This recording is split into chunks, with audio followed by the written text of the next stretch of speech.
This incident is that it's highlighted a relatively unknown small religious community that has lived in the United States for about a century. But only after 9/11 terror attacks did they become more recognized because of many people mistook them for Muslims and carried out retaliatory acts of hate against them. And here to explain more about the community, the Sikh community, and how it is responding and trying to heal after the shootings is Narinder Singh. He's a board chair and also co-founder of the National Sikh Coalition. We just spoke with Brick. We just spoke with your colleague in Wisconsin. Welcome, first of all. Thank you so much for having me, Lauren. You know, we know that the shooter, an avowed neo-Nazi, you know, he's just racist to the core, basically.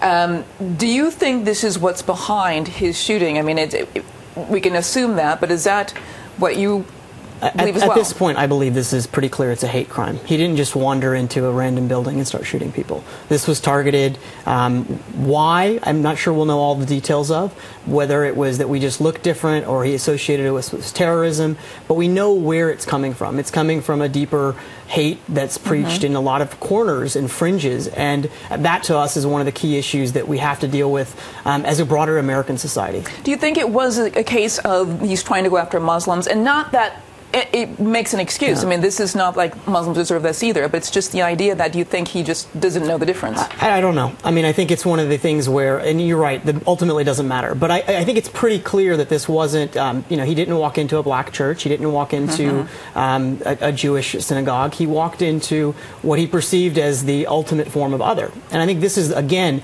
part of what we have to do. Amardeep, on the earlier segment, talked about his background. I grew up in Cincinnati, Ohio, you know, kind of the heartland of America, right? And for us, this is an attack on us as Americans, and then it's got the added layer of being part of the Sikh tradition for us. What is it you want the American public to really know about the Sikh community and the religion itself? So on the religion, I mean, I want people to understand the universality of Sikhism. A lot of our values are, you know, we believe in honest living, sharing what we have with others, believing and remembering in God, fighting for equality, whether it's between the socioeconomic status or men and women. In the 15th century, that was revolutionary. And then we believe in social justice, not for Sikhs, but for everyone. And that's as American as apple pie, right? And those are the values that I hope that my fellow Americans will associate when they see a turban and a beard walking down the streets. And so it's about going beyond the stereotype, beyond the oversimplification, and really understanding the whole of who a person is.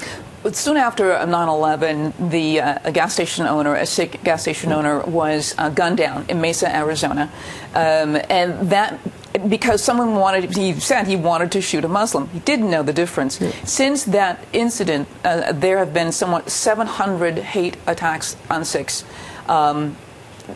Has the temple ever gotten racist threats or attacks?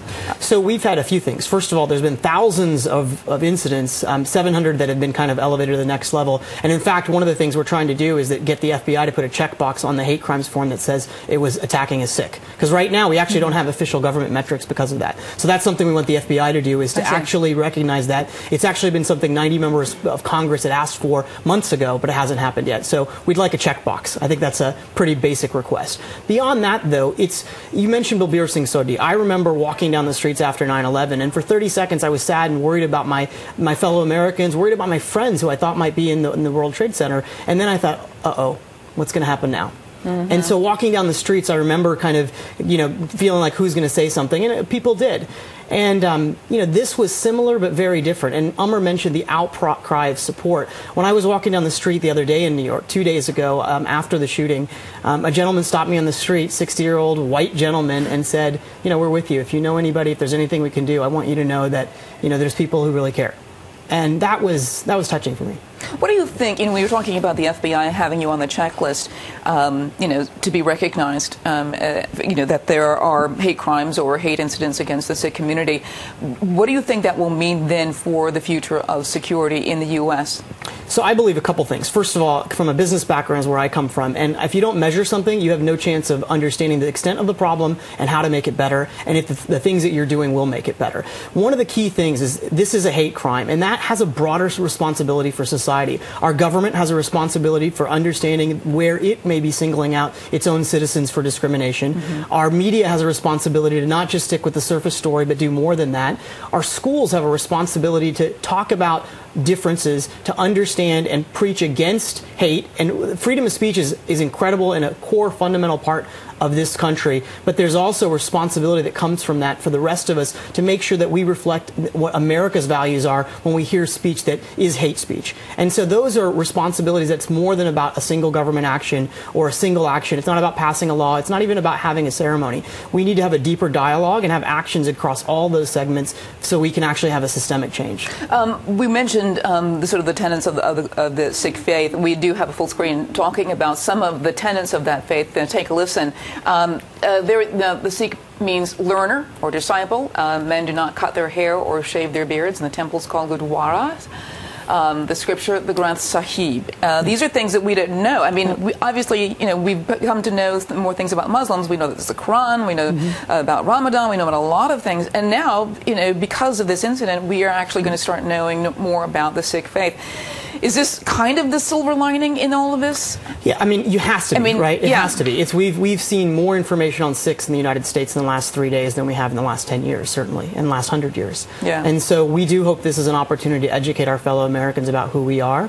And it's encouraging. It's part of a cycle that every set of immigrants that's ever come to this country that make this country great are a part of. And so for us, I look forward to the day where it's so mainstream that, oh, yeah, that's a Sikh walking down the street. Yeah. Right? I mean, it's not even a thing. It's just this is part of accepting, the society. And again, for us, that's a big part of this that we're trying to take forward. I mean, we have a phrase in part of Sikh teachings, which is called Chardi Kala. It means high spirits.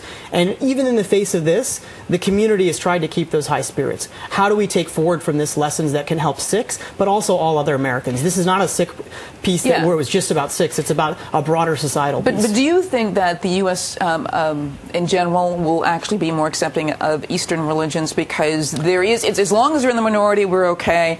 But do you think they'll ever be really accepting of Eastern religions like that? I think to me, that's the best spirits of America. When I look at a Sikh walking down the street and I see a turban, I think freedom of religion. Right? I think about our forefathers escaping, the rule of the English to come here and be able to practice freely. And I hope that we can look at communities in America that come from a broad variety of traditions and see the best of them. I think America's brought the best of the world together for generations, and that's the strength of our country. It sounds nice. I do have a chat here from Chris Service. He says, do the Sikh object conscientiously to the military service? Not at all. In fact, there's 2 Sikhs that are serving the military right now. 6 serves in World War I and World War II. We would like that to be a policy. We would like more Sikhs to serve in the military. The 2 that served this year were given exceptions. We would like to be able to, fight as a part of our American armed forces in order to defend the country. And so that's something that we think is really important, because if Sikhs are seen in the army, in the police, all of a sudden it has a very different sentiment. You see the turban and the beard and you think about the values that I talked about. You think about protection. So it's something that really is a major issue for us in the country. We would like to be serving. But there's also an issue, though, and I've seen stories about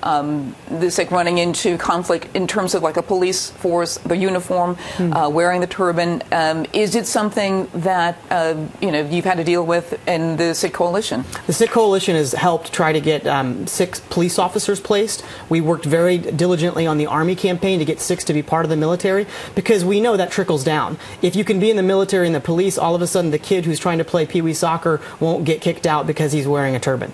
Right? These are things that, as a part of America, these are such institutions. We have such attachment to them for very good reasons. The heroism of Lieutenant Murphy. Sikhs want to be part of that tradition. We want to be part of every fabric of the country, and it's to the country's benefit as well to be able to embrace that. So it's been a key issue for the Sikh Coalition to not just fight hate crimes, but talk about how we can be part of the broader society, how we can eliminate discrimination in schools, be part of the armed forces, be part of the police forces. That's a really important part for us, because it's part of us becoming part of the full fabric of our country. All right, I just want to ask a question, because I get a lot of questions about that. Why do the Sikhs wear the turban? Why do they not shave their beards? Yeah, so it's really directly related to what we were just talking about. This is something I can't hide from. right? When I walk down the street, you know that I'm a Sikh, and that's part of what our leaders at the time, it wasn't common to look like this even when the religion was started. So all of a sudden, it became a uniform, just like a police uniform or an army uniform that is supposed to relate to the values that we hold. And so for the Sikhs, this is a uniform for how we live our life. All right. I want to thank you very much, Narinder Singh. He is the co-founder and board member of the National Sikh Coalition. Thank you very much for being here. Thank you.